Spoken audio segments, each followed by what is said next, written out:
La Unión de Jóvenes Comunistas tiene que definirse por una sola palabra: vanguardia. Conjugamos una misma actitud y un mismo lenguaje frente a los problemas esenciales del pueblo. Ahí está, en todas partes donde hay alguien que trabaja, ahí está el partido. Tras los barrotes de la cárcel donde hay miles de compañeros, ahí está el partido, ahí está.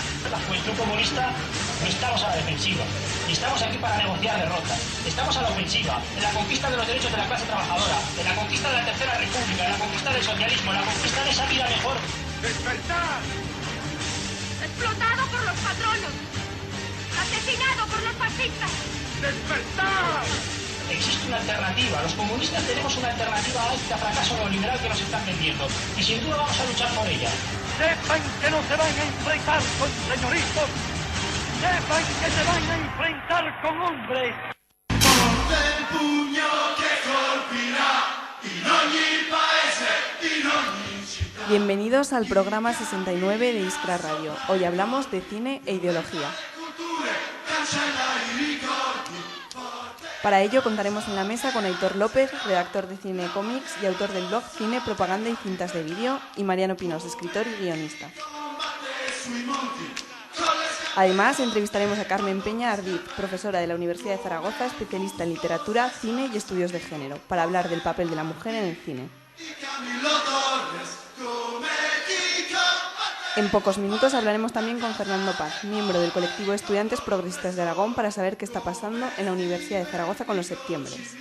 Hablaremos también de cine soviético y analizaremos la manipulación mediática. Empieza ya Iskra Radio.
Bueno, como todas las semanas os recordamos que estamos en las redes sociales, en Twitter hoy con el hashtag Iskracine.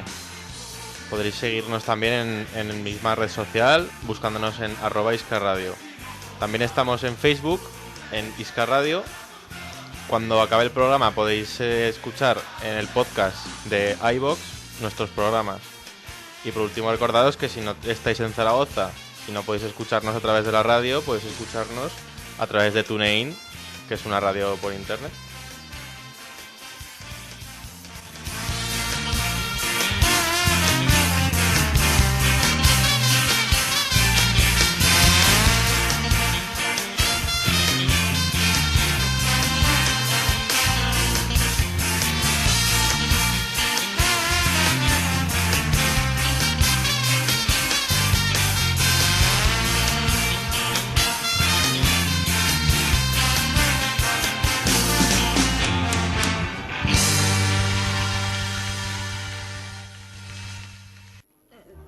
En Z. Él decidió que quería otra cosa y fue por ella. Y no es el único. Yo antes era soldado y cambié el sitio con él. Un segundo. ¿Queréis decir que no tengo que estar aquí? ¿Podemos elegir? Las autoridades no quieren que lo sepamos, pero no tenemos por qué trabajar en este túnel. Los obreros controlamos los medios de producción. Si Z no cava, yo no lo haré. ¿Obreros? ¿Pero qué es esto? ¿Un grupo de psicoterapia? Volved al trabajo. Escuchad. ¿Por qué? No tenemos por qué trabajar en este túnel. Ese tal Z ha iniciado una revolución. ¿Habéis oído? Vuelvo enseguida. Sí. Estupendo, ¿habéis visto cómo corre?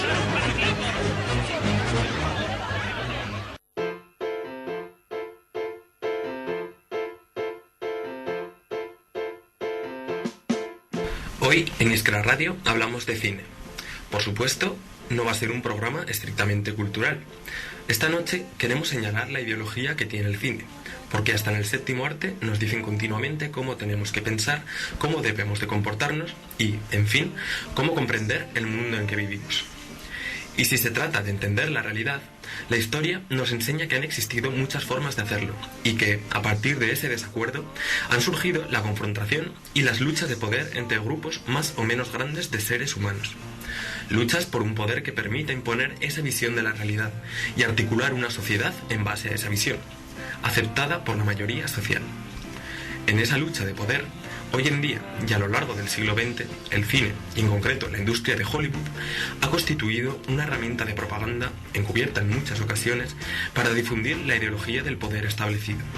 En el caso del siglo XX, del poder establecido en medio mundo frente al otro medio, que era socialista. No es casualidad que en la producción cinematográfica norteamericana encontremos gran carga de contenido anticomunista. Por todo ello, hoy en Iskra Radio hablamos de cine e ideología, porque el cine tampoco es inocente. Bueno, pues la evaluación extraordinaria quiere ser cambiada por la Universidad de Zaragoza, pero este miércoles los estudiantes van a poder elegir en un referéndum. Para saber cuáles son las opciones y qué supone para los estudiantes este cambio, vamos a hablar con Fernando Paz, del colectivo de estudiantes progresistas de Aragón. Fer, buenas noches. Hola, buenas noches. Bueno, pues para empezar quería preguntarte cuál es la propuesta de la universidad para las convocatorias. Sí, a ver, la propuesta de la universidad es básicamente adelantar las segundas convocatorias, que hasta ahora los estudiantes las teníamos en septiembre, en el caso del primer cuatrimestre, a enero y febrero, a finales de enero, principios de febrero, y en el caso del segundo cuatrimestre, a junio-julio, a finales de junio, principios de julio, y así terminar el 3 de julio con las segundas convocatorias y no esperar hasta septiembre con el espacio que se acorta de por medio, claro. Uh-huh. ¿Y cómo ha sido el proceso para convocar un referéndum? A ver, estas cosas en principio se hacen en Consejo de Gobierno, el cual en el caso de CEPA tenemos 2 consejeros de Gobierno. Hay 6 consejeros de Gobierno por parte de los estudiantes, 2 son de CEPA, y la cuestión es que el vicerrector de estudiantes planteó el cambio de calendario y se nos ocurrió a algunos estudiantes tanto en CEPA como fuera de CEPA la idea de hacer un referéndum. Entonces, a partir de ahí la universidad dijo, vale, planteamos un referéndum, pero con unos requisitos, ¿no? Uh-huh. ¿Y cuáles son estas condiciones? Los requisitos son un 30% de participación, como mínimo, de los estudiantes, para que se hagan una idea a los oyentes. La participación media es de un 10%. O sea, sabemos que es muy baja, pero bueno, esa es la participación media. Y luego dentro de ese 30%, un 60% como mínimo tendría que mostrar su contrariedad al cambio. Uh-huh. ¿Y qué postura defiende CEPA? CEPA defiende el mantener los septiembres. Uh-huh. Hemos tenido muchas reuniones, tanto bilaterales como con más colectivos e incluso con delegaciones con el vicerrector. Y el vicerrector de Estudiantes y Empleo, Fernando Zuleika, nos planteaba, bueno, se ha cambiado en todas las universidades. Bueno, eso no significa que sea un buen cambio. Uh-huh. Eso es lo que cree CEPA, ¿no? O sea, todas las universidades lo pueden cambiar, pero eso no lo hace bueno. Uh-huh. La postura de CEPA es la que es porque CEPA defiende a los estudiantes y reconoce la realidad de los estudiantes. Hay muchos que trabajan para poderse pagar los estudios con las tasas que hay actualmente y muchos a los que les viene muy bien el septiembre. Uh-huh. Entonces, estamos un poco ahí. Luego nos exigen desde la universidad en el cuarto curso, por ejemplo, esto es uno de los muchos ejemplos, un trabajo de fin de grado. Ese trabajo de fin de grado no sabemos cómo quedará con este cambio, si se hace. Entonces, claro, CEPA tiene que defender los septiembres porque es que escribir algo serio para julio es que no da tiempo. La realidad actual demuestra que casi todo el mundo se lo deja para septiembre. Porque ¿cuánto tiempo quedaría para estudiar una recuperación? Claro, esa es otra, una semana de por medio. El pro de la universidad es que hay una continuidad y que por tanto tú te examinas de algo, lo suspendes con un 4 y es más fácil luego sacártelo. Bueno, es que esa no es la realidad exactamente. La realidad es que de 5 asignaturas al cuatrimestre mucha gente se deja una porque es muy difícil y se la saca en septiembre. Luego otra depende de su nota media para optar a una beca. A un máster no entras con un 6. A un máster entras, pero pagando 3.000 euros. Becado entras con más de un 6. Tienes que con una semana de tiempo para prepararte la segunda convocatoria, ya me dirás qué nota vas a sacar. O sea, cuando tienes todo el verano para estudiar de por medio, puedes sacar perfectamente un 8 o un 9, porque te lo has preparado bien. Con una semana de tiempo, teniendo 5 exámenes, sacas lo que sacas. Entonces, por eso defendemos septiembre.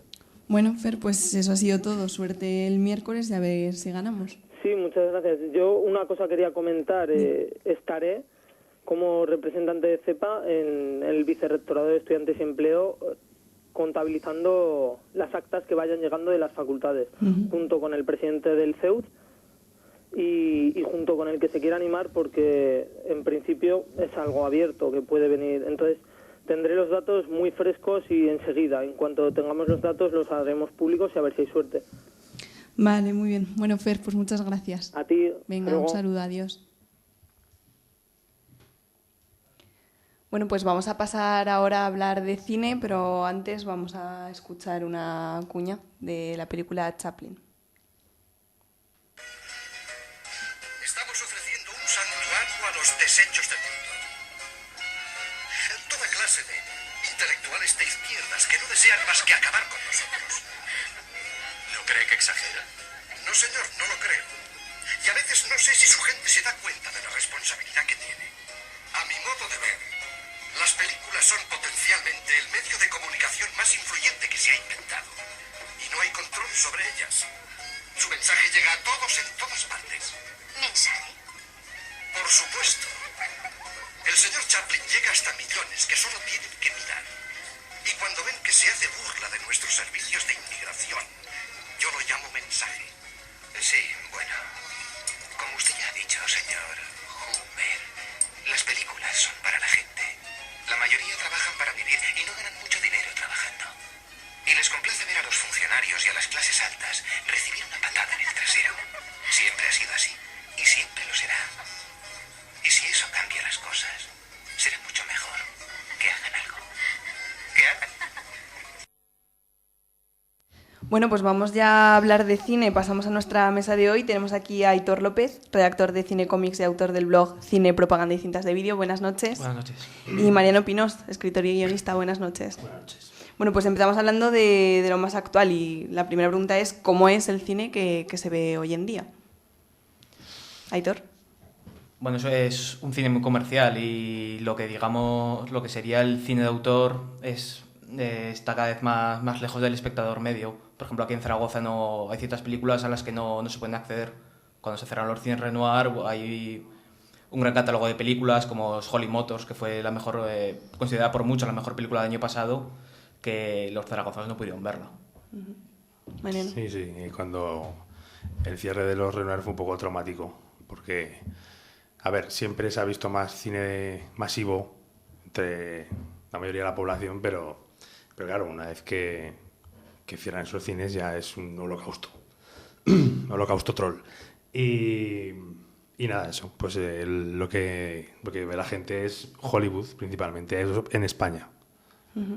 Si echamos un vistazo a las películas más taquilleras, vemos como las de España coinciden con las de Estados Unidos. ¿Esto es casualidad o...?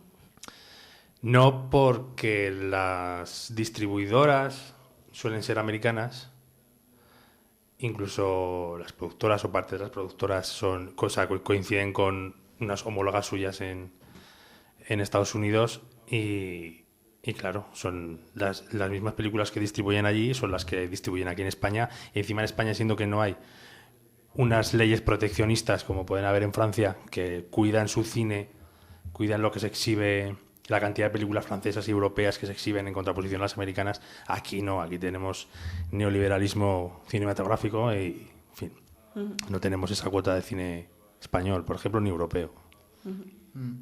Más el público cada vez, yo creo que el público español cada vez se parece más al de Estados Unidos y demanda este tipo de películas. No es casualidad que las películas de superhéroes, por ejemplo, sean las más vistas y que se hagan 4 o 5 al año y que el público las demande cada vez más. ¿Y tienen ideología estas películas? ¿O son solo entretenimiento? Pues mira, yo que soy un gran fan de los superhéroes, te puedo decir que hay una diferencia entre...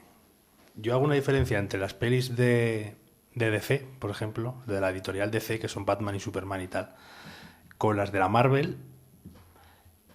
Y creo que las de la Marvel tienen un sesgo más progre, más liberal, ¿vale? Americano. Pero, por ejemplo, Batman 3 es un despropósito absoluto. Si el que la haya visto sabrá que Batman se enfrenta contra Occupy Wall Street, más o menos. O sea, es un homologable al 15M americano. O sea, Batman, las pelis de Batman llevan en sí unos valores reaccionarios abrumadores. Y bueno, las otras, en fin, supongo que, no sé, mucha gente no se habrá visto la segunda del Capitán América. Yo me la comí al cruzado, bien a gusto.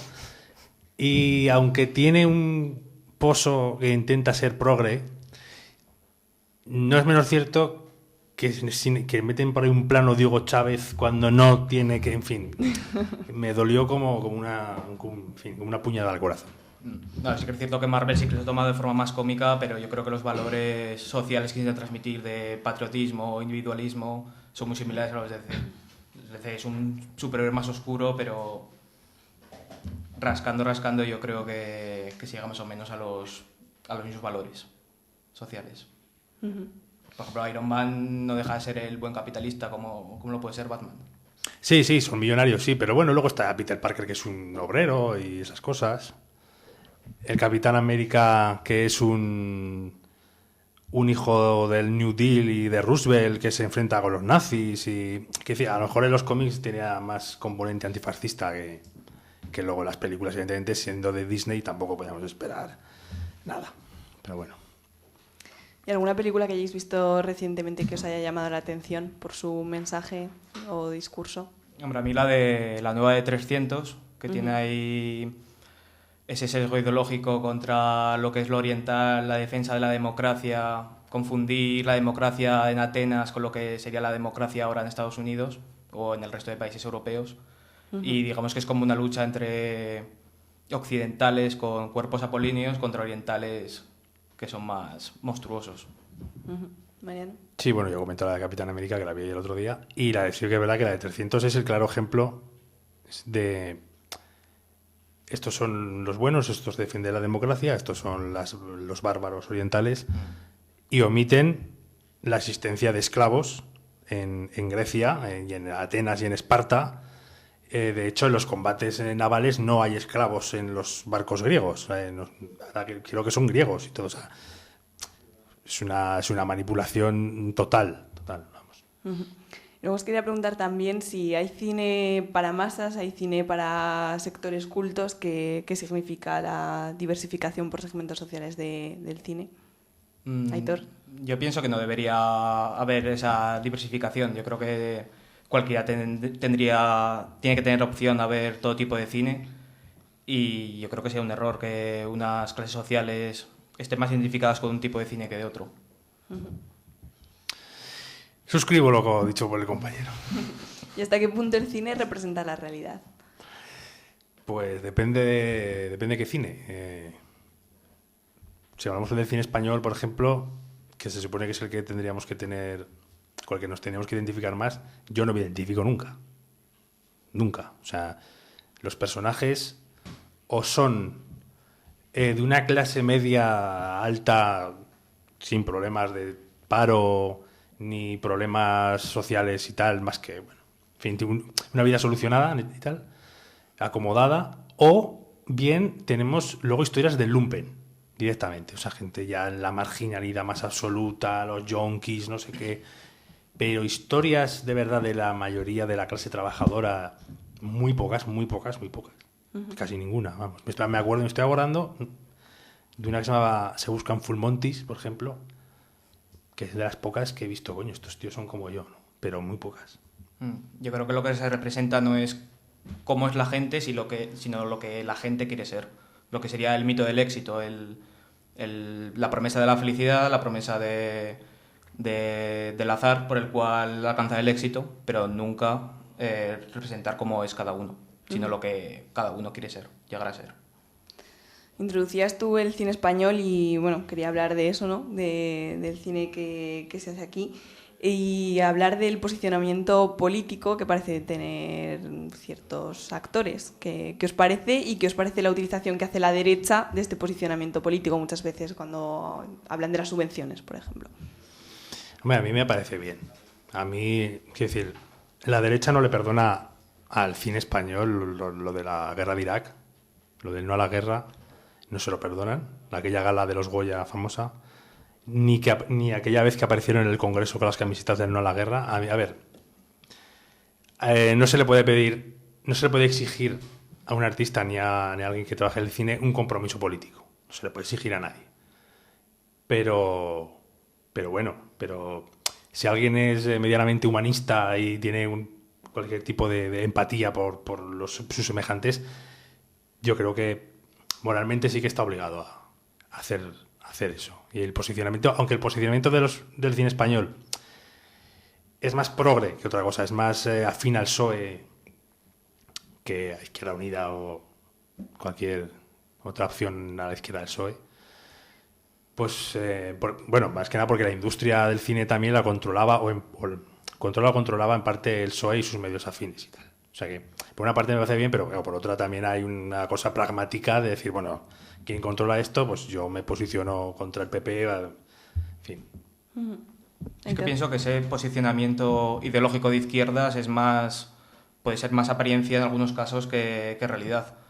Porque es muy fácil ir a la gala de los Goya, soltar un discurso, luego volver a tu mansión de Beverly Hills o alquilar una planta entera para que dé a luz a tu mujer. Y yo creo que se debería más utilizar ese poder que tienen de cara al público haciendo un cine más de conciencia de clase que un cine más comercial, como es en algunos casos.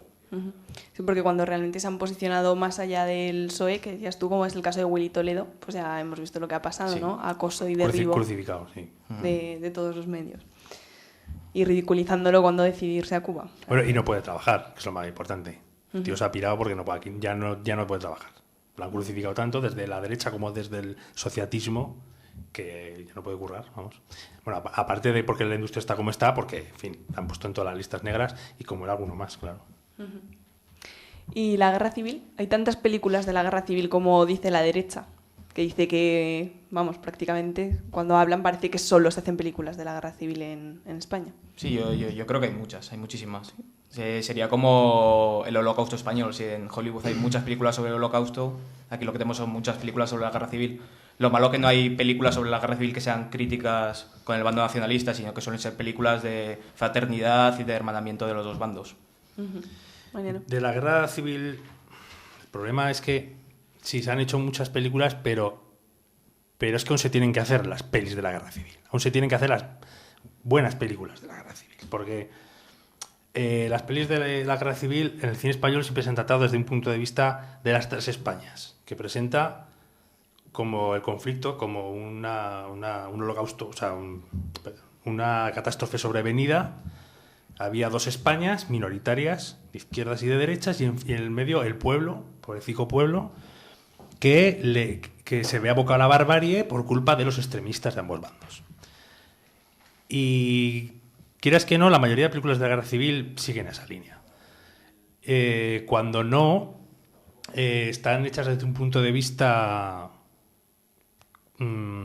primero se intentan abordar temas personales, ¿no? Pues uno en una aldea de Galicia y tal, que la ve de refilón, no sé qué, o llevando debates de ahora, por ejemplo, las 13 rosas, tú ves la película y quiero decir, está hecha desde un punto de vista, le están contando al espectador, fíjate, estas chicas que eran del PSOE, pero el espectador se imagina el PSOE de ahora, ¿no? Y simplemente por eso entonces las encarcelan, o sea, se quedan en la superficie. Es un cine... Mi amigo el Tony y yo decíamos que es un cine socialdemócrata, ¿no? Porque es un cine que no entra al fondo de las cosas, ¿no? Se queda en la superficie y en el postureo, si tú quieres, ético, pero no hay ninguna película de la Guerra Civil Española donde los personajes o el guión te esté contando por qué los revolucionarios o la gente normal... ¿Por qué la gente normal de repente decide, oye, apoyar a la CNT o apoyar a no sé qué y hacer la revolución social? O sea, no cuentan el hambre, la opción ideológica que toma esa gente en consecuencia con sus condiciones de vida y cómo la derecha, cómo las oligarquías no quieren ceder ni esto para que la gente pueda comer, ¿no?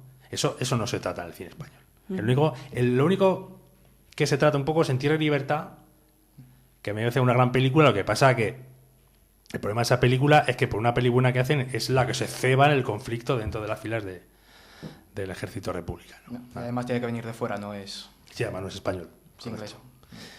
Una película que, por ejemplo... No vale de ejemplo. Bueno, claro, una película española es Libertarias, que es... En cierta manera es una mierda, porque el contenido político es escaso, pero bueno, no está mal que la gente, el espectador normal, por una vez vea que los buenos son esos milicianos que quieren hacer la revolución social y que quieren colgar a los ricos y que, en fin, y que quieren acabar con el capitalismo.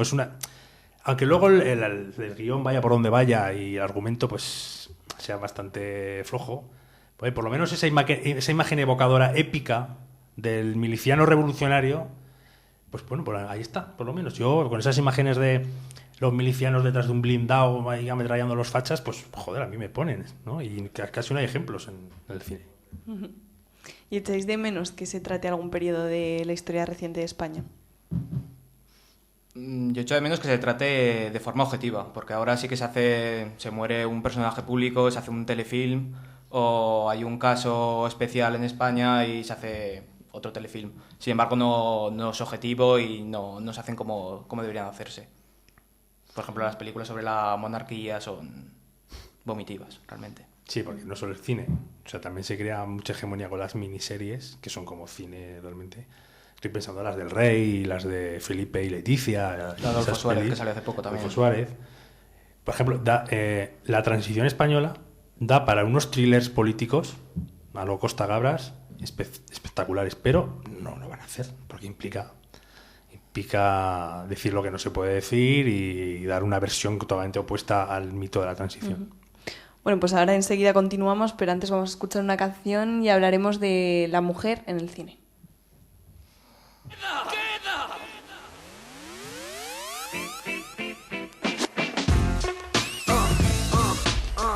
Hollywood, Pasadena, Hollywood, Pasadena, clásico y rap, Hollywood.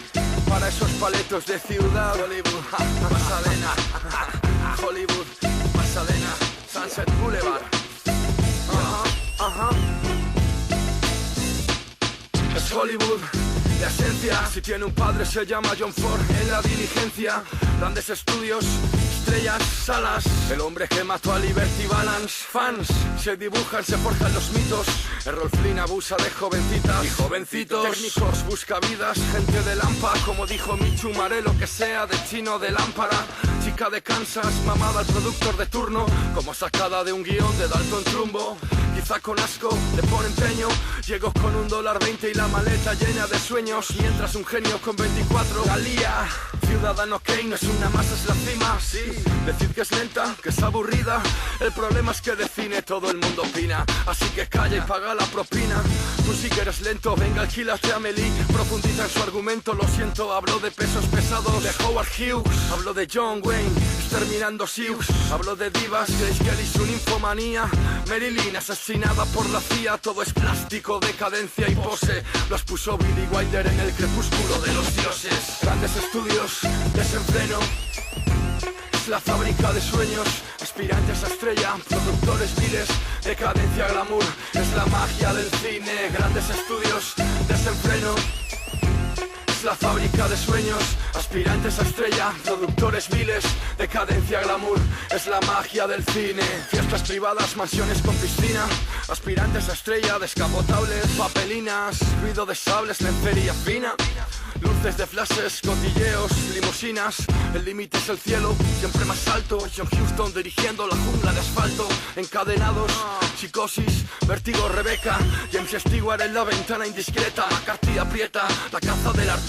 Pertenece o ha pertenecido al Partido Comunista. Unos fueron íntegros, compañerismo innato, otros se vendieron como Elia Caza en el chivato. Es Hollywood, Babilonia, el paseo de la fama, es el comité de actividades antiamericanas, es la jauría humana, es lo que hay. Es morir con estilo como Warren Beatty en Bonnie and Clyde. Es Lauren Bacall fumándose un pitillo, es la noche del cazador con esa fotografía, ese brillo. Ángeles con cara sucia, vencedores o vencidos. James Cagney huyendo, pegando tiros, jodido como la muerte sin aviso, jodido como el final de Cinema Paradiso, jodido. Bueno, pues vamos ahora a hablar con Carmen Peñardí. Ella es profesora de la Universidad de Zaragoza, es especialista en cine, literatura y estudios de género. Vamos a hablar del papel de la mujer en el cine. Carmen, buenas noches. Buenas noches. Hola, bueno, pues lo primero que quería preguntarte es ¿cuál es el papel de la mujer en el cine de hoy? Bueno, es difícil hacer una síntesis, pero se puede decir que los roles predominantes de las mujeres en las películas siguen siendo los que tienen que ver con la esfera de los afectos, con la sexualidad y con los lazos sentimentales y familiares. Creo que hay menos misoginia explícita en el cine actual, aunque, por ejemplo, películas como Blancanieves, este éxito de Pablo Berger, casi lo desmienten. Pero en cualquier caso el espacio que se asigna a los personajes femeninos cuando no son víctimas directas de la violencia más explícita quedan siempre al margen de lo que parece que sigue siendo importante, que es narrar el deseo y las conquistas, los duelos de los varones. Esto lo muestra muy bien por el gran éxito de la temporada, 8 apellidos vascos, por ejemplo.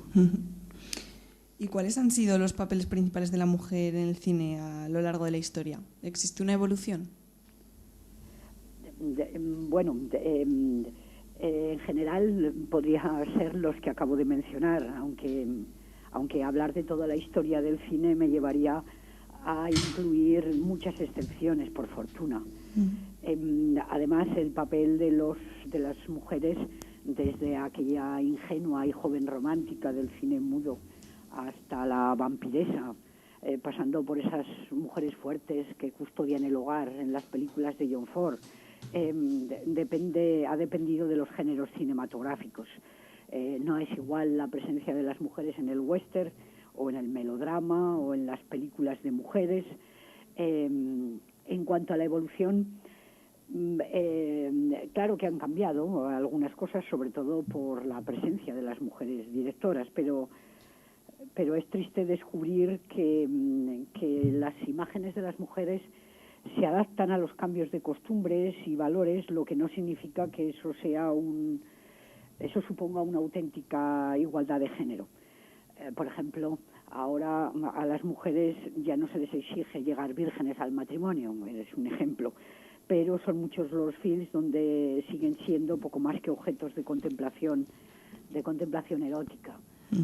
O algunas mujeres sabemos que empiezan a tener en la vida real pequeñas parcelas de poder, pero cuando aparecen en las películas, pocas veces, no suelen ser admirables, sino figuras peligrosas, insolidarias y peligrosas para los hombres y las propias mujeres. La modernización del barniz exterior no quiere decir transformación radical. ¿Y qué es el test de Bechdel? El test de Bechdel, que se ha puesto últimamente de moda con buen criterio, en realidad, la verdad es que procede del cómic, porque la creadora era una artista del medio del cómic. Pone el dedo en la llaga para desvelar el androcentrismo que domina el campo del cine, tanto en lo que se refiere a la representación como a las oportunidades que ofrece a las artistas, que son mucho menores que las que se ofrecen a los varones. Bueno, el test de Bechdel consiste en 3 preguntas fundamentales, como sabrás, ¿no? 3 criterios o 3 exigencias para aceptar, para que una mujer pueda aceptar el ir a ver una película, que aparezcan al menos 2 personajes femeninos, que se hablen entre sí y que ese diálogo no verse sobre los hombres. En cuanto hay una película realmente en la que ocurre esto, la crítica se apresura a calificarla peyorativamente como película de mujeres. Sí, porque este test no se cumple en la mayoría de películas, ¿no? Bueno, aunque ha crecido, la realidad es que aunque ha crecido el número de mujeres guionistas y directoras, la creación de films y la producción es mayoritariamente masculina, y esto ocurre también con la crítica. Y ello, sin duda, influye en el tipo de historias que por rutina o por inclinación se consideran interesantes, valiosas, e influyen en el modo de contarlas. La tradición cultural androcéntrica y sexista y patriarcal no ha desaparecido, ni mucho menos. ¿Y hay alguna diferencia entre cómo se representa a la mujer en el cine de Hollywood a cómo se la representa en el cine español? Bueno, sí que puede haber diferencias de tipo cultural que han ido variando con el tiempo, y que pudo haber unas épocas en el periodo franquista, por ejemplo, el cine norteamericano, según escriben o testimonian escritoras como Carmen Martín Gaite o Ana María Matute o Josefina Aldecoa, ofrecía imágenes insólitas imposibles en el franquismo, o imágenes insólitas de mujeres modernas, profesionales, mencionan el arquetipo de Katharine Hepburn, por ejemplo, de papeles que representaban actrices con una aureola de mujer independiente, pero no creo que se diferencien demasiado. Solo en el enfoque y el grado en el modo de tratar la misoginia, en el modo de tratar el sexismo o el androcentrismo. No se diferencian excesivamente. ¿Y ocurre lo mismo con la mujer en la literatura? ¿Hay relación entre los personajes femeninos en la literatura y los personajes de la mujer en el cine?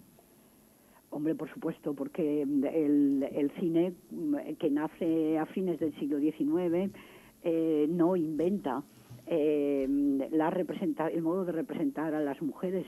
Lo que hace es construir a partir del modo en que se representaban en la literatura y en la pintura, fundamentalmente, y en los medios de tradición popular. Entonces es heredero de esa ideología y de esas tradiciones. Y si miramos la literatura del pasado, el cine recoge actualizadas lo que son los modelos patriarcales heredados. ¿Y cambia el contenido de una película cuando la dirige una mujer?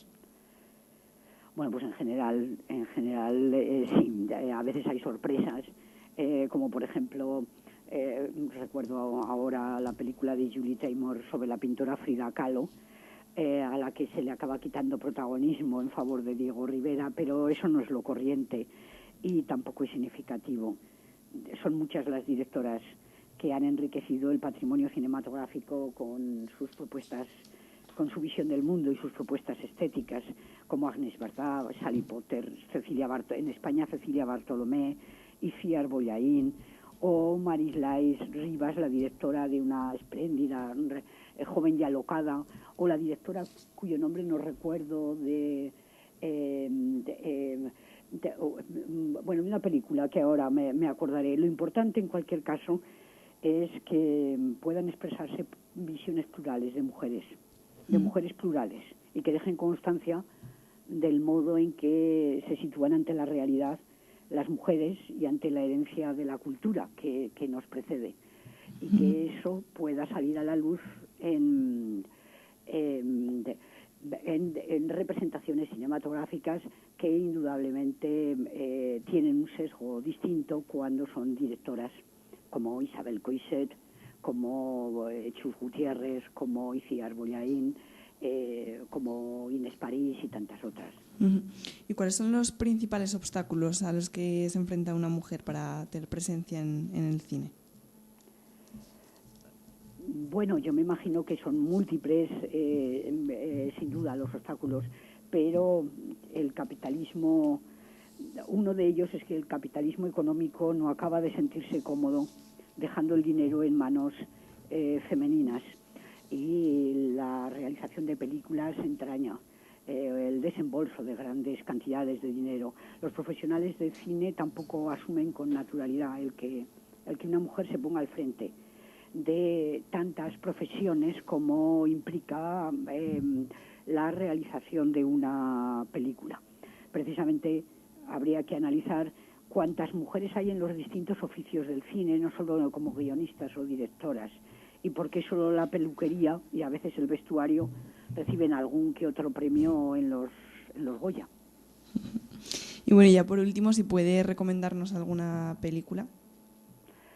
Sí, puedo recomendar una película de una directora venezolana, Pelo Malo, que no me salía antes el título, Pelo Malo. No sé si la han estrenado todavía en Zaragoza. No recordaba el nombre de la cineasta, pero sí, también la película de una directora chilena, recuerdo ahora mismo, que se titula Joven y Alocada, entre otras muchas de Sally Potter o de Marguerite Duras, no sé. Me imagino que te referías a películas que estén ahora en cartelera, ¿no? Sí o no, las dos cosas. Bueno, pues las dos cosas. También puedo recordar a Paula Ortiz, una cineasta aragonesa, ¿no? De Tu ventana a la mía. Bueno, pues Carmen Peña, muchas gracias por habernos atendido esta noche. Vale, pues gracias a vosotros. Buenas noches. Un placer, buenas noches. Bueno, pues vamos ahora con un poco de memoria histórica. Buenos días, chicos. ¿Qué tal, Jasper, viejo zorro? ¿Has venido a rebajarte las orejas? Sí, creo que te vendrá bien que te arreglemos un poco la azotea, ¿eh, hippie? Y a ti te vendría bien rebajar esa barriga, gordo ceboso, y no te digo nada.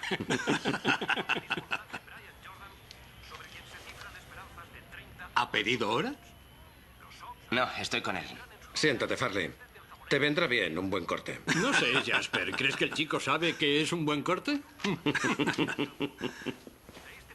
Siéntate, chico. Solo un poco por detrás. Ya. ¿Qué está haciendo? ¿Qué pasa? Deja al maestro que haga su trabajo. Solo es una maquinilla.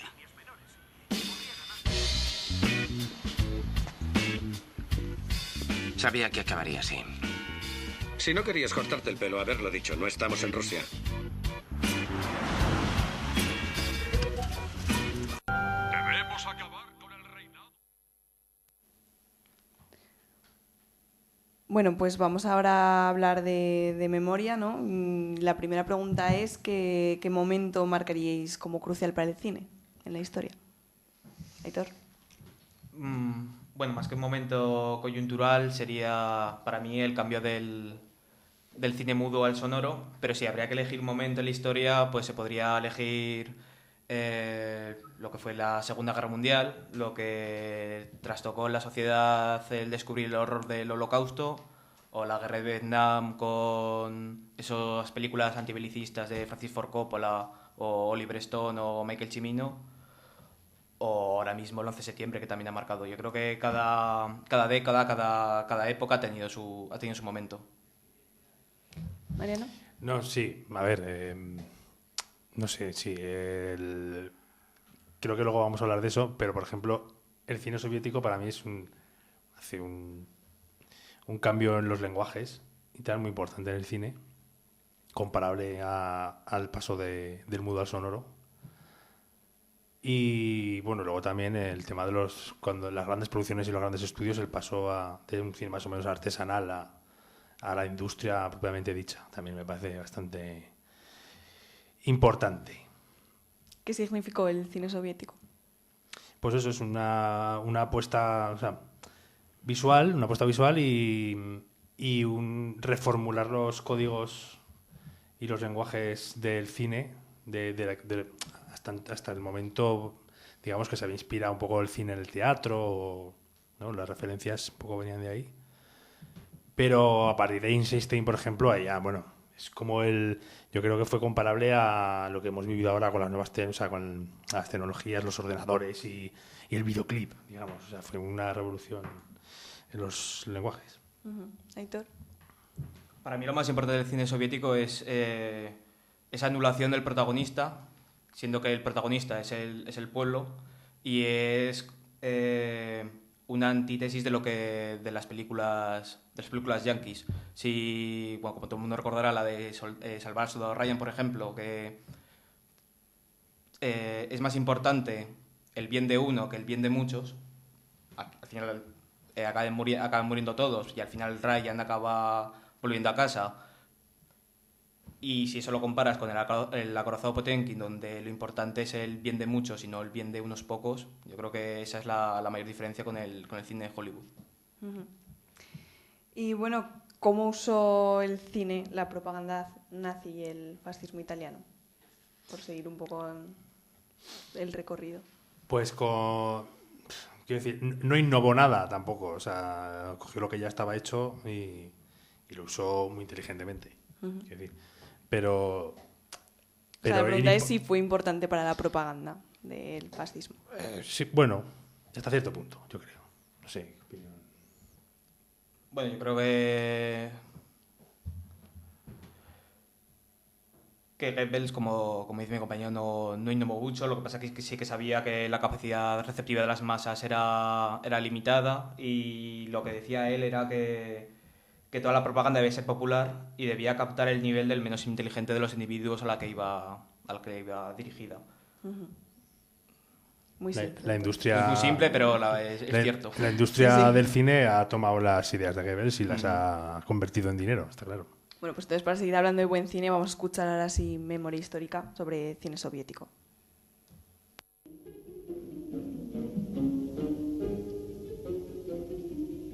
De todas las artes, el cine es para nosotros la más importante. Con esta cita de Lenin se define perfectamente el papel predominante del cine en la nueva sociedad socialista que los revolucionarios rusos y soviéticos se afanaron en construir. Cuando los bolcheviques llegaron al poder, casi el 80% de la población rusa era analfabeta, por lo que el cine se convertía, junto con la radio, en el medio de comunicación más eficaz para la formación de las masas. El gobierno revolucionario ruso nacionalizaría la industria del cine desde los comienzos de la revolución y crea una escuela destinada a formar a los técnicos y a los artistas. Esta nueva escuela de trabajadores del cine aprovecharon el parón generalizado que supuso la contrarrevolución y la guerra civil para formarse técnica y artísticamente y grabar los primeros documentales en el frente. Cine revolucionario por y para la revolución. Bajo este principio se desarrolló toda la trayectoria cinematográfica soviética, que rehuía del culto al ocio y pretendía, con sus obras, servir al propósito revolucionario. Podemos observar dos grandes periodos del cine en la Unión Soviética. Por un lado, el vanguardismo, que abarca hasta 1927. En esta época, la máxima era la experimentación como sistema, y se basaba en una búsqueda constante de nuevas formas de contar historias y formar al pueblo. En esta corriente destacan el acorazado Potemkin, Stachka, la huelga, ambas de Eisenstein, y Octubre, de Eisenstein y Alexandrov. Si las habéis visto, sabréis que narran sucesos importantes en la conformación del espíritu revolucionario ruso, desde una clara óptica de la lucha de clases. El realismo, que fue predominante desde los años 30 hasta la contrarrevolución de principios de los 90, tanto en la URSS como en la República Popular China y en todo el bloque socialista, es una corriente estética cuyo propósito es expandir el conocimiento de los problemas sociales y las vivencias de las personas por medio del arte, en este caso el cine. Nace como oposición al subjetivismo predominante en la corriente vanguardista. Una parte importante de la creación cinematográfica de esta época se dedicó a la llamada Gran Guerra Patriótica, la lucha de la URSS contra el fascismo. Destacan obras como La Batalla de Moscú o Liberación, de Yuri Ozerov, o Ellos lucharon por su patria. También se realizaron numerosas adaptaciones de obras literarias, tanto rusas como extranjeras, como por ejemplo La Madre, basado en la novela de Máximo Gorki, o El Don Apacible, adaptación de la obra de Mijaíl Sholojov. También se hicieron adaptaciones de obras como El Quijote o El Hobbit. No todo en el realismo fue cine bélico o adaptaciones literarias. La Unión Soviética fue también puntera en la ciencia ficción, teniendo en su haber una amplísima producción de obras de este género que todavía tienen eco hoy en día. Por ejemplo, la famosa y taquillera película de James Cameron, Avatar, está prácticamente copiada de la obra literal de los hermanos Arkady y Boris Strugatsky, Disquiet. Un rasgo fundamental que es transversal a los dos periodos del cine soviético es la ausencia de protagonistas. No es una persona la que vence o sufre, sino que se prima lo colectivo frente al individualismo predominante del cine occidental. En resumen, el cine soviético supuso una tremenda revolución en el plano técnico y artístico y jamás estuvo destinado a propósitos comerciales, sino a servir e instruir al pueblo.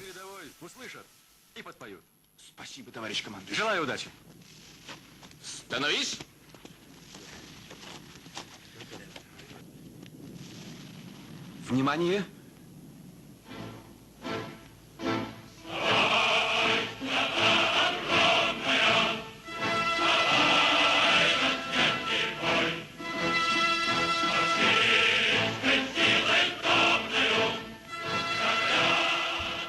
Bueno, pues seguimos hablando del cine en la historia. Estábamos hablando del cine nazi, del cine fascista.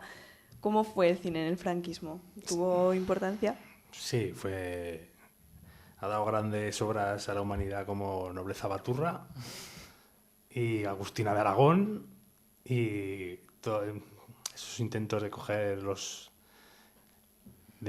mitos de España y sí, pues emular un poco el cine alemán y tal. Pues eso, basándose en figuras históricas, pero sobre todo Nobleza Baturra a mí me entusiasma porque es una película que tiene un rollo chungo, reaccionario, católico, atrasado. Y encima ninguno tiene acento de aquí, además, espectacular. Excepto uno, creo que es Alfredo Landa. Creo que era Alfredo Landa, que es el único que pone un poco de acento. Y vamos, es una película perturbadora. Aitor. Bueno, yo me acuerdo de Raza, que está basada en la novela que supuestamente escribió Francisco Franco y pasa lo mismo que lo que comentamos antes con 300. O sea, ahí los orientales eran monstruos, aquí los republicanos son todos feos, bajitos, morenos y los franquistas son todos altos, guapos y bueno, pone de relieve pues la ideología del régimen. Otra cosa es el cine hecho durante el franquismo, que no era lo mismo que el cine franquista, porque creo que las mejores obras del cine español se hicieron esquivando un poco la censura, que eran las de Berlanga y Bardem, que son un poco el neorrealismo español, lo poco que podía existir, teniendo en cuenta que vivíamos bajo una dictadura atroz, que después cuando vino la democracia ya no siguió. Y un poco también os quería preguntar sobre la censura, ¿no? Porque se ve la importancia del cine como propaganda en lo que se hizo, pero también en lo que no se dejó ver, ¿no? Sí, correcto. Sí. Bueno, vamos, hablamos ya de cine después de la Segunda Guerra Mundial.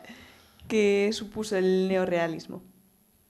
Pues yo creo que es un eco de la victoria del antifascismo en la Segunda Guerra Mundial y como hay una generación de cineastas que dicen, vamos a contar la realidad, por dura que sea, y bueno, son unas obras de una calidad abrumadora que, como digo, pues bueno, aquí tuvimos un leve reflejo de esas películas y bueno, aunque son hijas de su tiempo, quiero decir, Romachita Perta, por ejemplo, que es una de las mejores, quiero decir, es un poco dura de ver ahora y tal, pero vamos, yo creo que es una aproximación a un cine de izquierdas o que podría ser de izquierdas.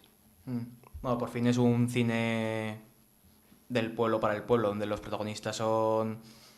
Es lo que hablábamos antes, que no te puedes sentir representado con el cine de ahora, pero yo creo que con el cine de Rossellini o Vittorio De Sica sí que te puedes sentir identificado por las situaciones que había.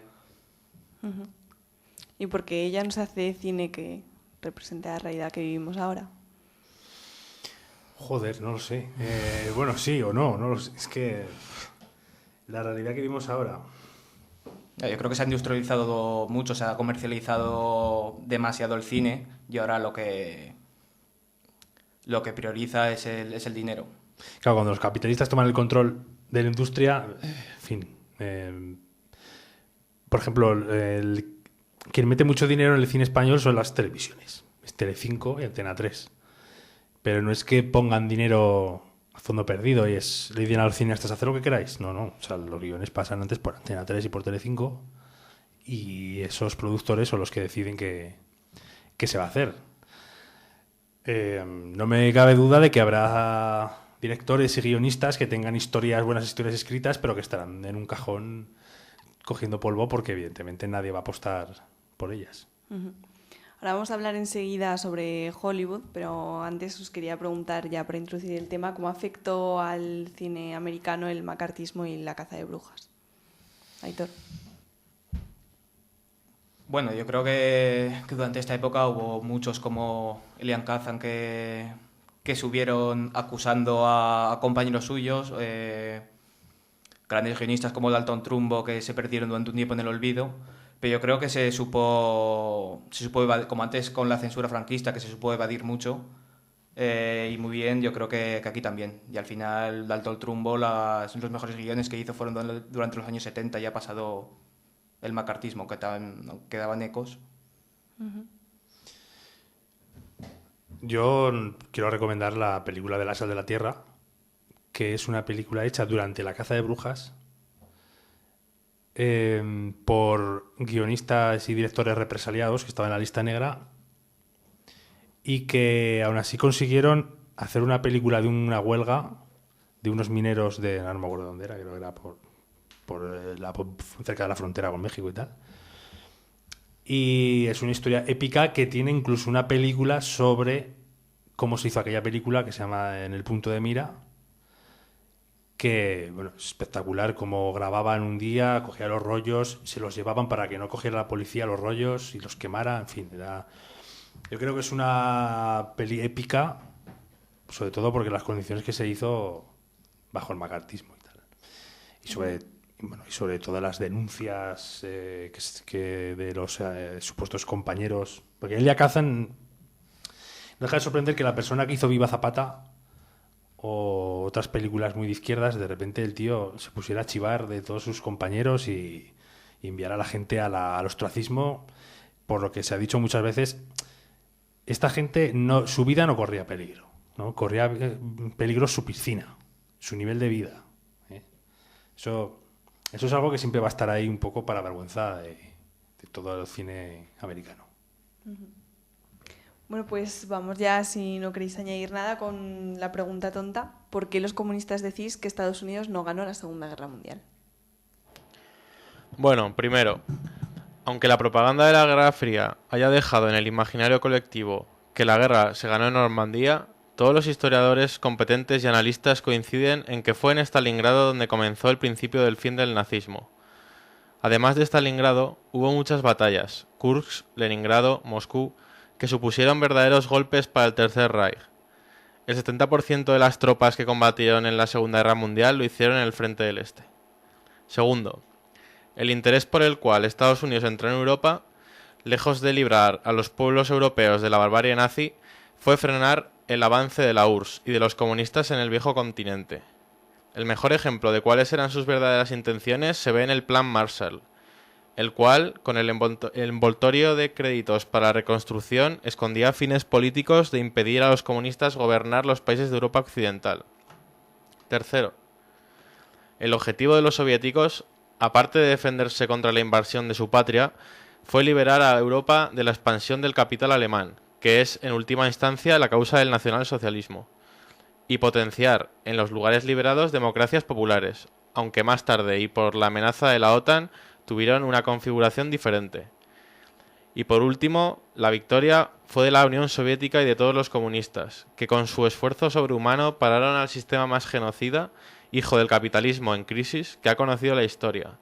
El peso que ganaron los comunistas en todas las sociedades, ejemplos son los resultados electorales de posguerra, fue destruido durante la Guerra Fría y su propaganda la encargada de romper el legado glorioso de esos hombres y mujeres. Nosotros no olvidamos a los verdaderos vencedores. Debemos acabar con el reinado de ese hombre que ocupa la Casa Blanca y que es un agente del judaísmo internacional. Amigos míos, nuestro gran país se enfrenta ahora a una elección entre la bandera roja del New Deal o las barras y estrellas. No pienso permitir jamás que el comunismo o el fascismo, o Dios no lo quiera, el modernismo, destierren las buenas costumbres de nuestra vida privada, usurpen la propiedad o destruyan el verdadero orden de la vida. Sí. Los cristianos de esta parte del mundo estamos dispuestos a ir a las barricadas por un único ismo: ¡el americanismo!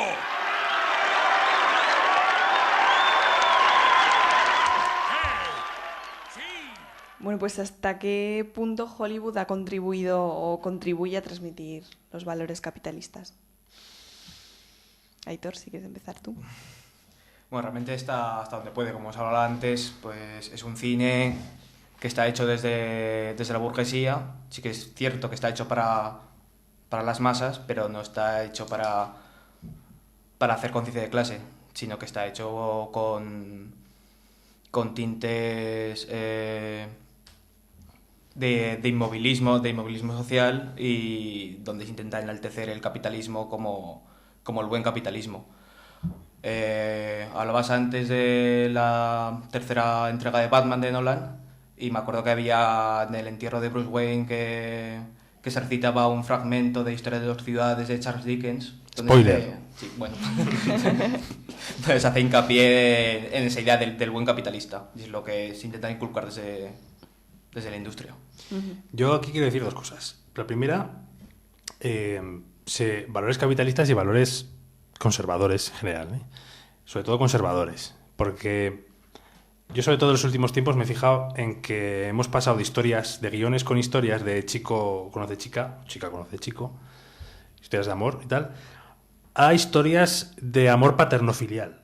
O sea, historias familiares, donde, sobre todo la tele, pero también el cine, donde el objetivo es la familia. O sea, la última de Indiana Jones, o sea, la cuarta de Indiana Jones, yo no la considero que exista. O sea, no para mí no cuenta, es un despropósito. Y casi me muero de vergüenza en el cine cuando, o sea, al final se casan, va Indiana Jones y se acaba casando y tiene una boda y el hijo y no sé qué y tal. Entonces, en fin, delirante. Y el militarismo, sobre todo en los últimos tiempos, el militarismo, o sea, los protagonistas de las películas americanas de acción, de aventuras y tal, casi todos son exmarines. Yo no sé cuántos marines hay en Estados Unidos, pero parece que hay un cine de marines solo. O sea, vienen los extraterrestres a invadirnos, sale un exmarine.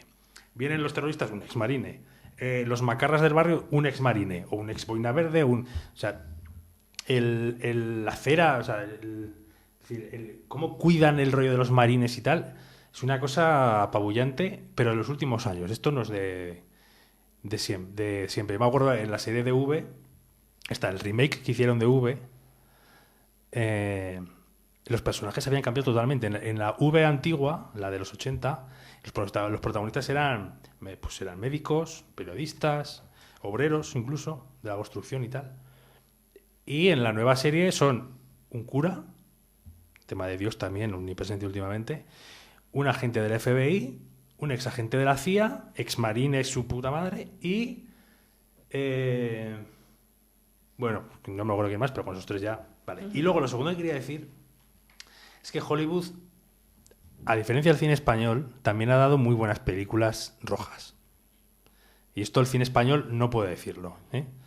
Porque de vez en cuando en el cine americano se escapa gente como Warren Beatty, que hizo Rojos, es una, en fin, el título lo dice todo, además es una gran película de Rojos sobre John Reed. Luego está Woolworth, ya más recientemente también estaba Bajo el telón, que también tocaba el tema de la guerra de España, el tema de la izquierda americana en los años 30. Luego estaba, bueno, Estaba Spike Lee también, con sus pelis estas de negros, de Malcolm X y tal y cual. O sea que los americanos también han dado muy buen cine político, más del que ha dado el cine español. Y bueno, Aitor, tú nos haces la sección de Hollywood y el comunismo. ¿Qué películas anticomunistas o con mensajes anticomunistas podríamos destacar? Bueno, pues siguiendo el hilo del macartismo que hablábamos antes, por ejemplo, la Ley del Silencio, donde Elian Caza se intentaba justificar de esas acusaciones que había hecho a compañeros suyos de comunismo, y ahí comparaba lo que eran los comunistas con los gángsters. Se intentaba justificar de esa manera, con que sufrió un linchamiento injustificado, mientras él lo que estaba haciendo supuestamente estaba bien hecho.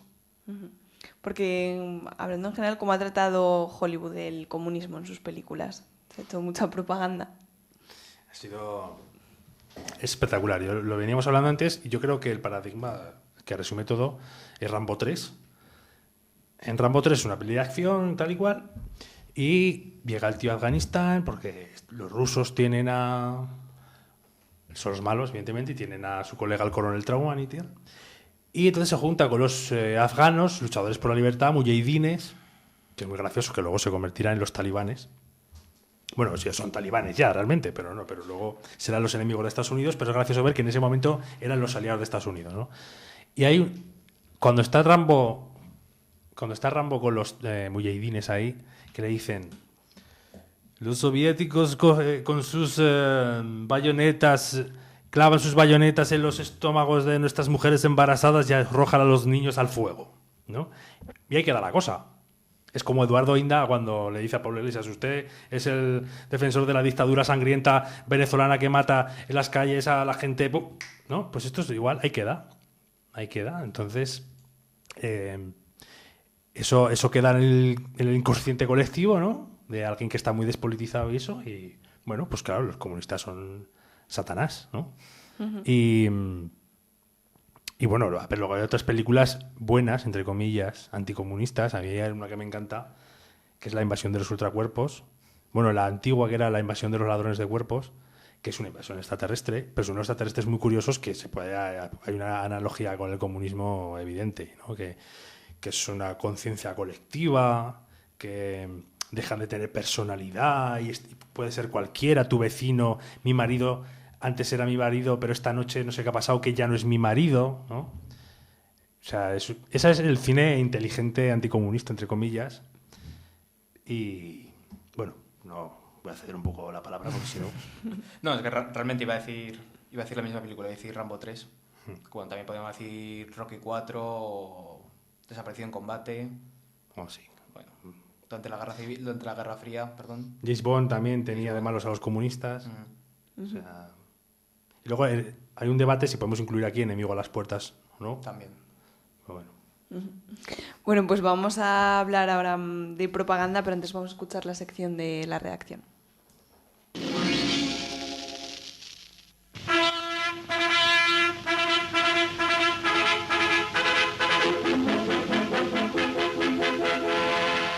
Noticiario y documental de la redacción.org. Prepárate para dejar de ser manipulado.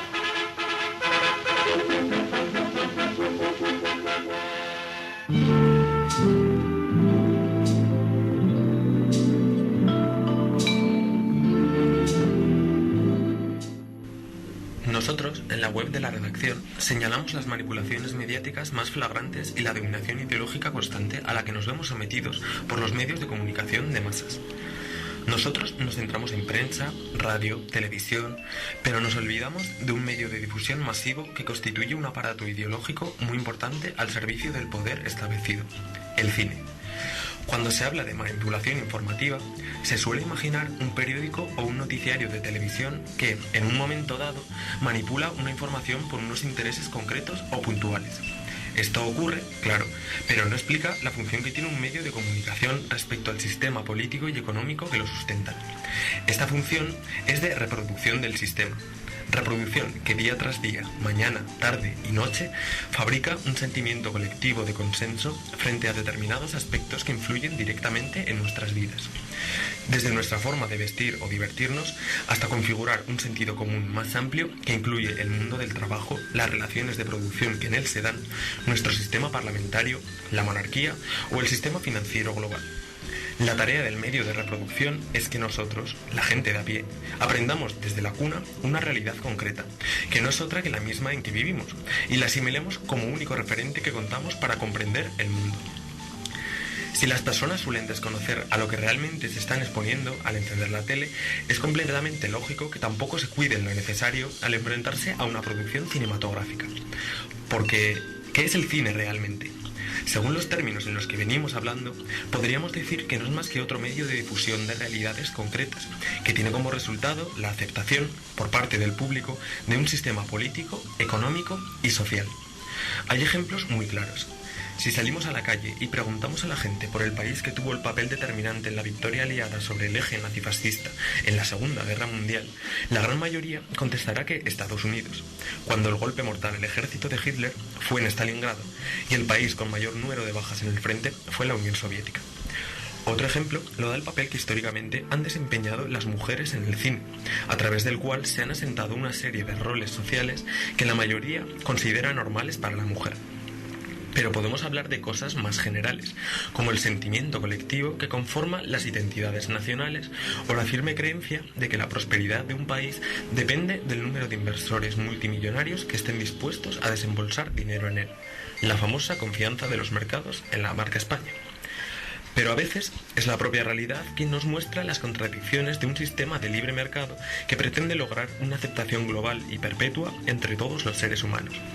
Hoy mismo, por ejemplo, el presidente de Ecuador, Rafael Correa, ha rechazado la inclusión de su país en la Alianza del Pacífico, conformada por Perú, Chile, México y Colombia, con el argumento de que entrar en ella implicaría entrar en el juego del libre mercado, y eso sería desastroso para Ecuador.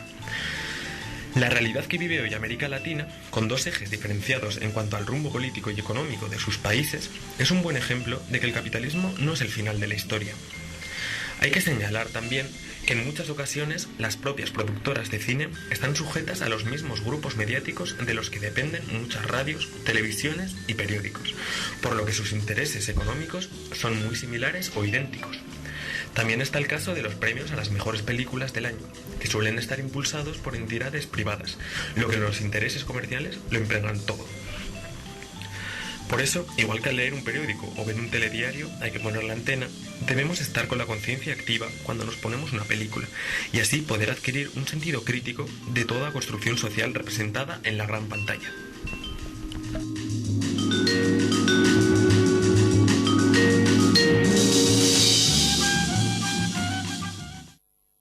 Visítanos en laredaccion.org para descubrir más manipulaciones de los medios de comunicación, por un periodismo libre y crítico. laredaccion.org.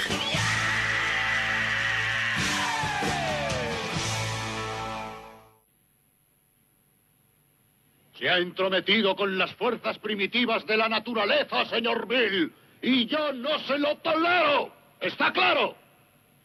Usted cree que solamente ha impedido un negocio, pero ese no es el caso. Los árabes se han llevado millones de dólares de este país y ahora tienen que reponerlos. Es el flujo y reflujo, es el ritmo de las mareas, es un equilibrio ecológico. Usted es un viejo que solo piensa en términos de naciones y pueblos. No existen naciones, no existen pueblos, no hay rusos, no hay árabes, no existen terceros mundos, ni Occidente. Existe únicamente un gran sistema de sistemas, un vasto y salvaje entretejido, intercalado, multivariable, multinacional dominio de dólares. Petrodólares, electrodólares, multidólares, marcos, yens, libras, francos y rublos. Es el sistema internacional monetario que determina la totalidad de la vida en este planeta. Ese es el orden natural de las cosas de hoy día. Esa es la estructura atómica y subatómica y universal que configura las cosas de hoy día. Y usted se ha entrometido con las fuerzas primitivas de la naturaleza. Y usted debe repararlo. ¿Me entiende usted, señor Bill? Usted aparece en su pequeña pantalla de 21 pulgadas y grita sobre América y la democracia.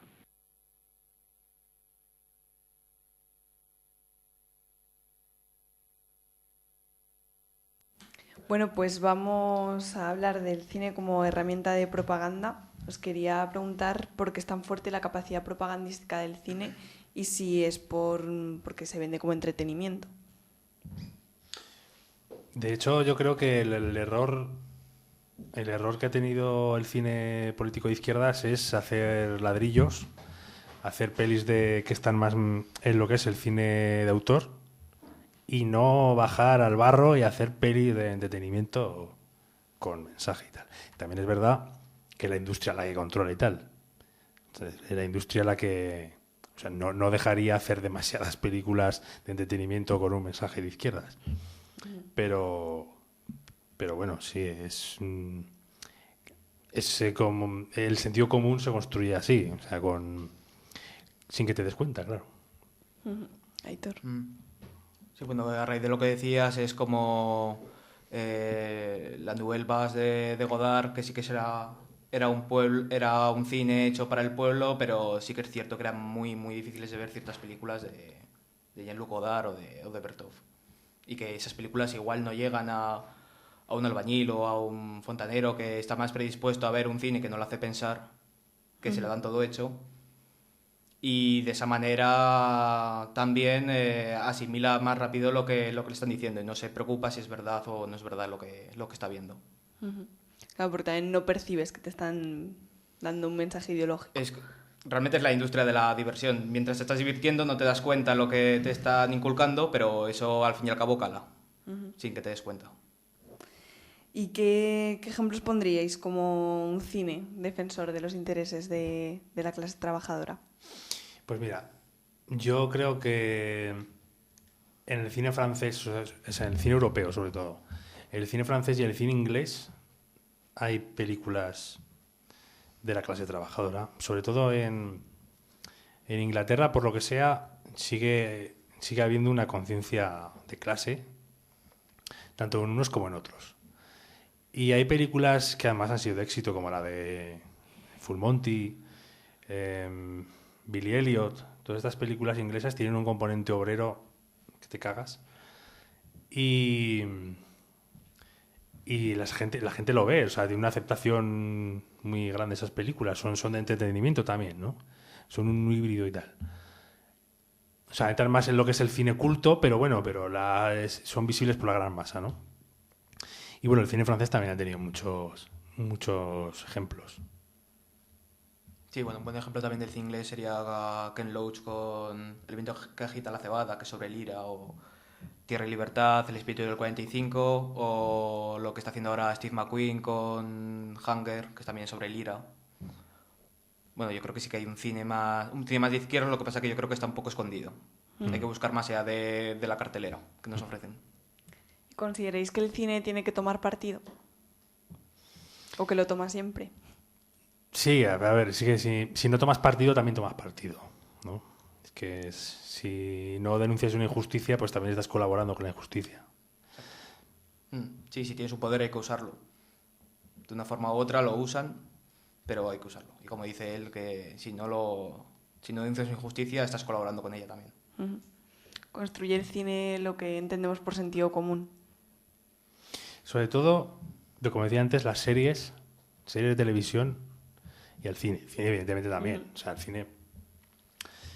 La primera aproximación que tiene mucha gente a un acontecimiento es por el cine. O sea, la gente no suele leer historia.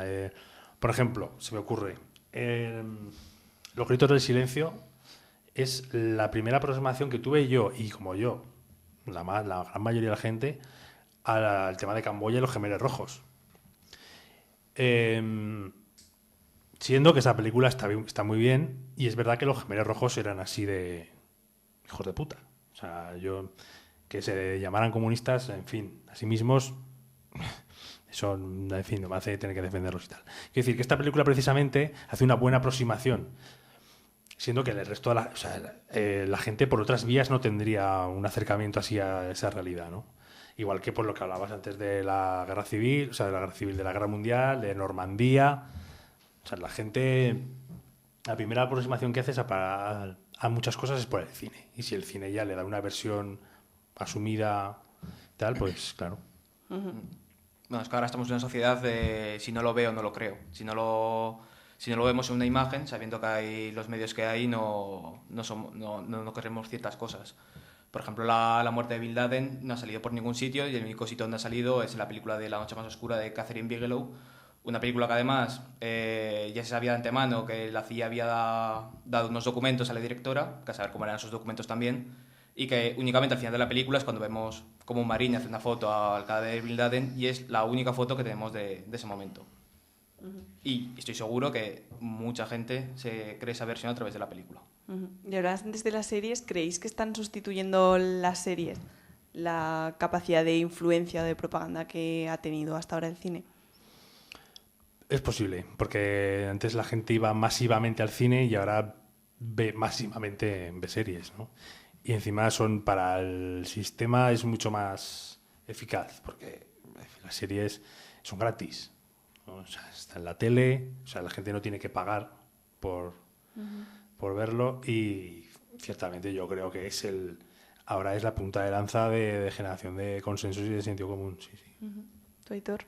Sí, estoy de acuerdo. Si con una película puede no hacerte pensar durante hora y media, 2 horas, con una serie te pueden hacer no pensar durante todos los días. Bueno, pues vamos con nuestra sección de formación.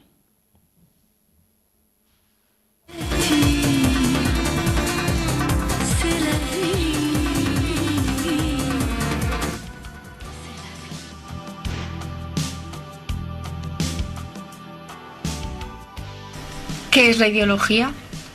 Terry Eagleton presenta la ideología como una especie de ilusión, distorsión y mistificación. Esta acepción significaría que la ideología no es otra cosa que un modo de sueño imposible, que encierra al individuo a estar en una dimensión que él mismo desconoce en absoluto cuando despierta.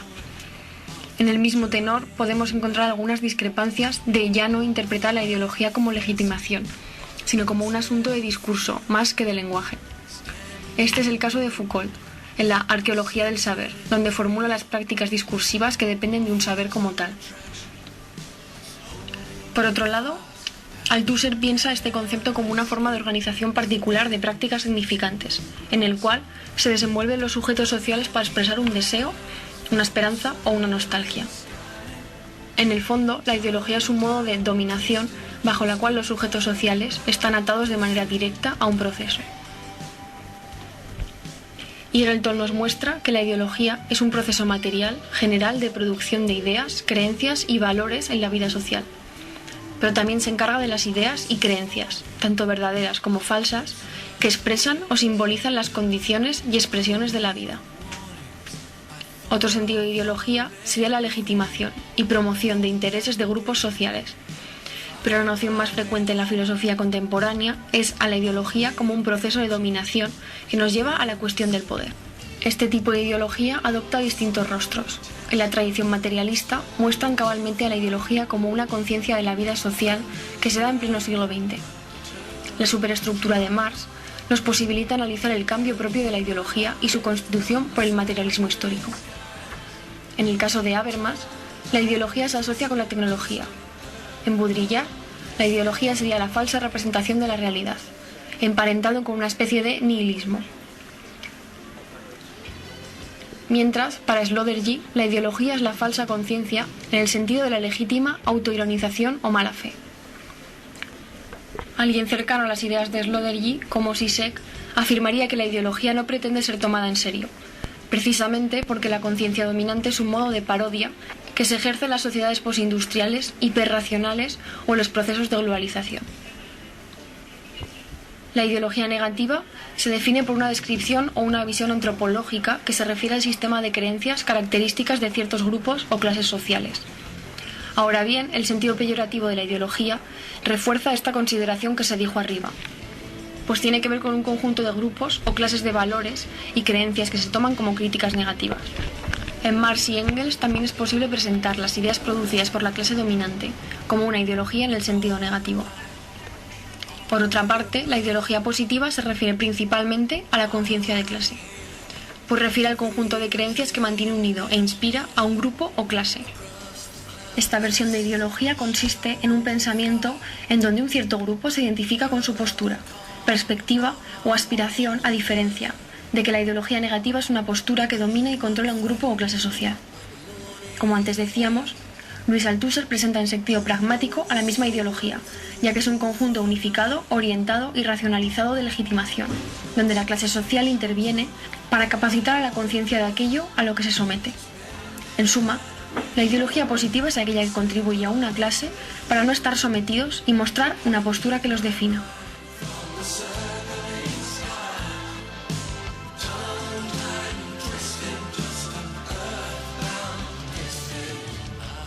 Te metiste conmigo, pajarito. Te metiste conmigo, pajarito. Te metiste conmigo, pajarito. Te metiste conmigo, pajarito. Te metiste conmigo, pajarito. Así que yo soy un navegante más en este mundo tecnológico. Bueno, pues vamos con las redes sociales, con Twitter. Marina Pibernat Vila, una oyente habitual de Iskra Radio, a la que quiero saludar especialmente, nos dice: quiero recomendar Ninotchka, interpretada por Greta Garbo, de E. Lubitsch, guión de Wilder, anticomunista, pero a mí me convirtió. Luego tenemos a Manuel Castellano, que recomienda Fugitivos del Terror Rojo, del chivato de Elia Kazan, supongo que será a malas. Luego Cortés98 dice: sin duda la mejor película de lucha de clases que he visto nunca es Novecento de Bertolucci. Un chileno llamado Tecosis dice: Libertarias tiene un enfoque interesante y es entretenida. Y por último, Wanda Sin Juicio le pregunta a Mariano: ¿cuál era esa de los gemeres? Los gritos del silencio. Bueno, pues ya nos vamos a despedir y os querría pedir que recomendaseis una película para terminar. Mariano o Aitor. Bueno, yo recomiendo Ladrón de bicicletas, que es una película del neorrealismo, y una película más actual de The Act of Killing, que es una película sobre el asesinato de miles comunistas que tuvo lugar en 1965 tras el golpe de Estado en Indonesia. Es un documental. Bueno, pues ya voy a recomendar una de mis director de cine preferido, que es Costa Gabras, que es la película de Z, ¿vale? Es un thriller político, que es una peli del año 69 o por ahí. Y luego una que le tengo especial cariño, que es una película de Warren Beatty que se llama Woolworth, Bulworth, que es una película que fue cayó tan incómoda para la industria del cine que, por ejemplo, en España nunca fue doblada, ni se consigue, creo que nunca estuvo a la venta tampoco. Yo la vi en Canal Plus, la primera vez que lo veía, y la pasaron y tal, y ahora está por internet, subtitulada, pero es una peli que se le hizo un boicot muy grande tanto en Estados Unidos como en España, que va de un senador, es una comedia de un senador demócrata que, bueno, se pasa 3 o 4 noches sin dormir, se vuelve loco y empieza a decir la verdad. Está en campaña y cada sitio que va empieza a decir la verdad, ¿no? Luego empieza a rapear y a decir... En fin, es una película espectacular, con un componente de clase brutal, muy de izquierdas, y es del año 99 o por ahí, creo que es. Bueno, pues Mariano, Aitor, muchas gracias por haber estado esta noche en Iskra Radio. Y nos despedimos ya, volveremos el lunes que viene, 14 de abril, hablaremos de República. Buenas noches. Béni soit Dieu, le Père de Jésus, le Christ notre Seigneur, qui nous a bénis et comblés des bénédictions de l'Esprit au ciel et dans le... Por otro lado, la burguesía jamás cederá el poder sin combatir y sin verse obligada por la acción revolucionaria de las masas.